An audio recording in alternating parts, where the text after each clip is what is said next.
dari keturunan Ali di tes DNA. Nanti akan ketahuan titik TMRC-nya, time most recent ancestor, atau kakek yang sama. Di titik apa? Kode DNA. Tapi ras Arabnya cuma 3%. Bayangkan seorang Najwa Shihab, anaknya Quraisy Shihab, ibunya Asegaf, mereka saling kawin mawin di antara sesama Bani Alwi. Ternyata Arabnya cuma 3%. Apa yang bisa kita tangkap dari sini? Bahwa Bani Alawi ini, Bani Alwi bin Ubaidillah ini bukan orang Arab. Sekalian, untuk membatalkan nasab Alwi secara ilmu genetik, secara ilmu biologi, tidak harus seorang Dr. Sugeng, tidak harus seorang Profesor Herawati Sudoyo, tidak harus Dr. Ari Kaim, tetapi cukup anak biologi semester 4. Untuk membatalkan mereka secara sejarah, itu tidak butuh Profesor Anhar Gonggong, sebenarnya tidak butuh Kiai Haji Imaduddin Utsman Al-Bantani, Syekh Nawawi Al-Bantani Reborn. Tidak butuh beliau sebenarnya, cukup anak semester awal jurusan sejarah Bapak Ibu. Karena apa? Semua mensyaratkan data sejaman, data primer. Semua, kita semua sebagai bangsa yang bermartabat, yang punya harga diri, yang membangun peradaban ribuan tahun silam, kok mau-maunya sekarang kita dibodohi oleh mereka.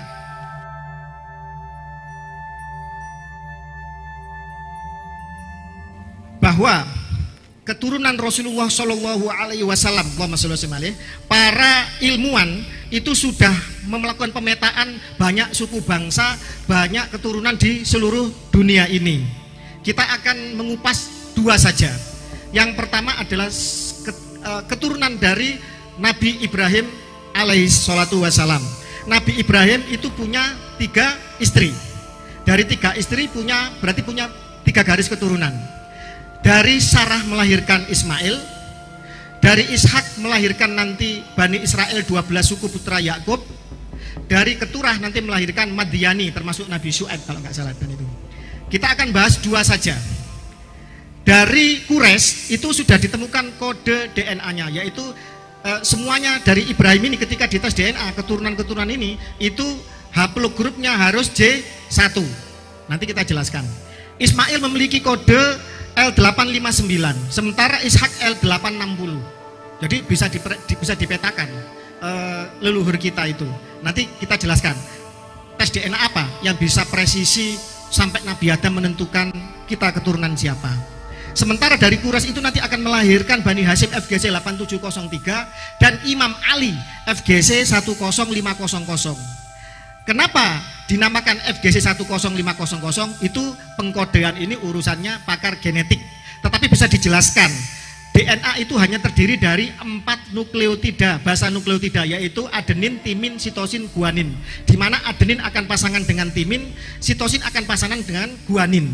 Pada Imam Ali, jadi keturunan dari Ahlul Bait Nabi, dari Hasan Husain, atau keturunan Ali yang lain yang bukan dari Fatimah, yaitu Sayyidina Abbas, itu sudah diketahui. Jadi gini, contohnya gini, dari keturunan Ali di tes DNA, nanti akan ketahuan titik TMRC-nya, time most recent ancestor, atau kakek yang sama. Di titik apa? Kode DNA-nya apa? Yaitu FGC 30416. Ini hanya ada di keturunan Husain. Di keturunan dari Hasan juga sama. Nanti ketemu di titik apa? Dari keturunan Ali, bukan Hasan Husain, itu juga diteliti. Sayyidina Abbas bin Ali bin Abi Thalib itu juga ada kode genetiknya, yaitu FGC 38790. Sementara Ali sendiri sebagai pancer pusat keturunan dari Ahlul Bait Nabi, terutama Hasan dan Husain, itu jadi gini, tes DNA itu ada 3 macam. Yang pertama meneliti garis ayah ibu atau parental. Jadi parental DNA dari garis ayah ibu, yaitu 22 pasang kromosom. Ini bisa menentukan ras. Contoh misalkan ketika Profesor Herawati Sudoyo melalui lembaga LIPI Eijkman itu meneliti beberapa pesohor Indonesia termasuk Najwa Shihab, ketahuan bahwa Najwa Shihab ini perempuan ya, berarti dia tidak punya kromosom Y.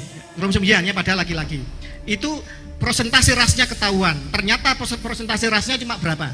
3%. Alhamdulillah saya sudah diskusi sama TB Nur Fadil dengan Profesor Hera di kantornya. Jadi kita tahu banyak. Dan itu hanya disebutkan daerahnya saja, yaitu 48% dari Asia Selatan, Nanti kita jelaskan siapa ini Asia Selatan ini.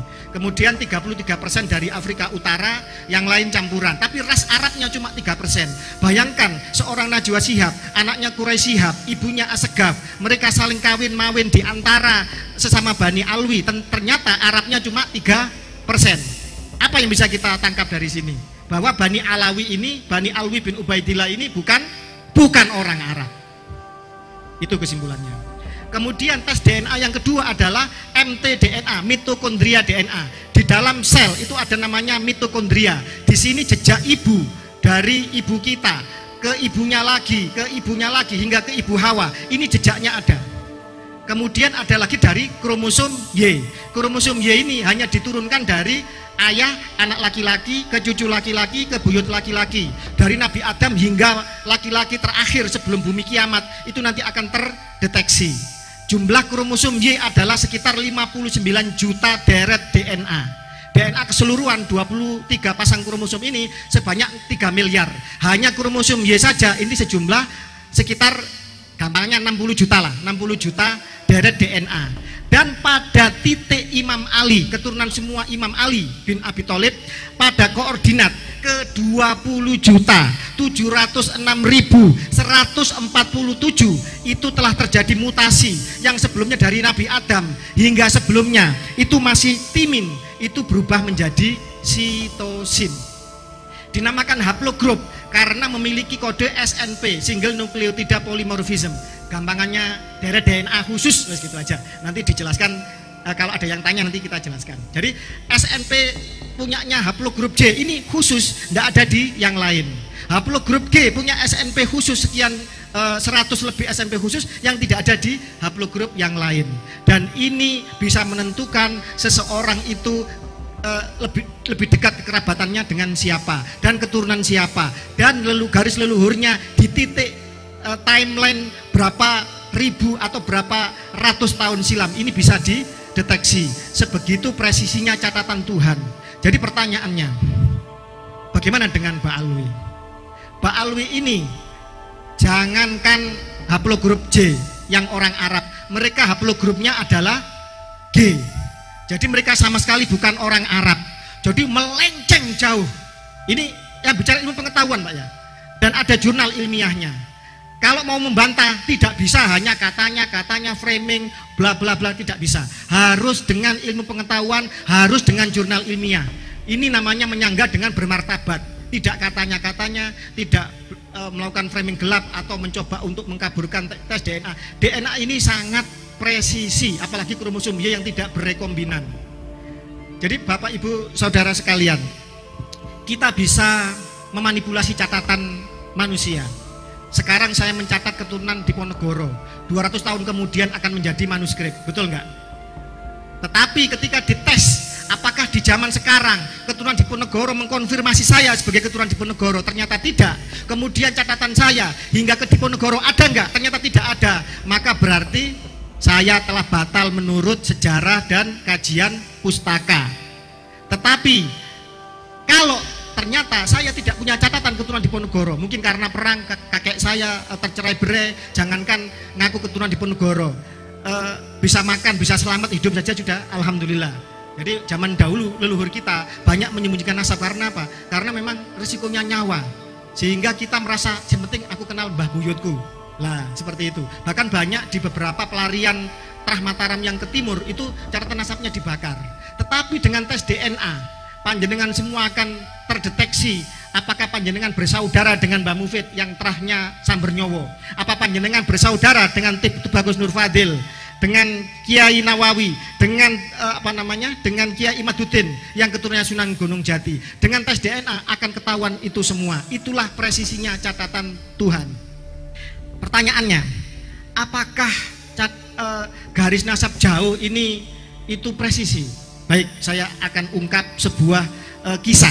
Yang kisah ini sekarang sempat menjadi polemik 200 tahun dalam sejarah negara adidaya Amerika Serikat. Tetapi pada abad ini itu sudah terjawab semuanya, yaitu yang namanya Jefferson-Heming kontroversi. Presiden ketiga Amerika Serikat Jefferson ini menjadi duda pada umur 39 tahun. istrinya bernama Marta ini punya saudara beda ibu. Bapaknya tuan tanah, punya 120 budak, punya 11.000 hektar tanah, dan salah satu istrinya bernama Betty melahirkan anak bernama Sally. Sally ini berarti campuran nun sewu, budak di Amerika apa Pak? Kulit hitam. Kalau saya nyebut negro nanti rasis ya. Kulit hitam. Jadi Sally ini campuran kulit hitam.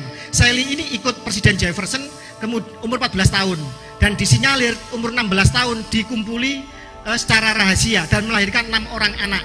Selama 200 tahun keturunan Jefferson dari Martha yang kulit putih ini menolak bahwa punya saudara dari si Sally yang budak kulit hitam ini. Lama ini 200 tahun menjadi kontroversi.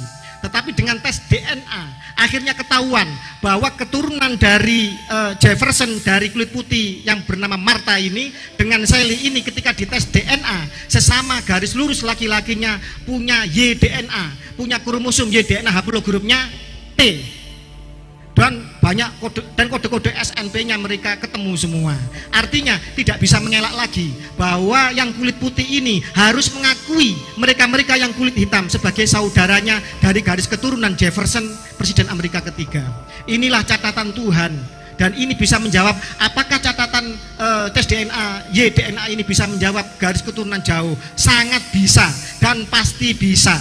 Gusti Allah tidak pernah lalai mencatat takdir kita, tidak pernah lalai mencatat siapa nasab leluhur kita. Bapak Ibu sekalian, untuk membatalkan nasab Ba'alwi secara ilmu genetik, secara ilmu biologi, tidak harus seorang Dr. Sugeng, tidak harus seorang Profesor Herawati Sudoyo, tidak harus Dr. Ari Kaim, tetapi cukup anak biologi semester 4 karena urusannya hanya dengan YDNA.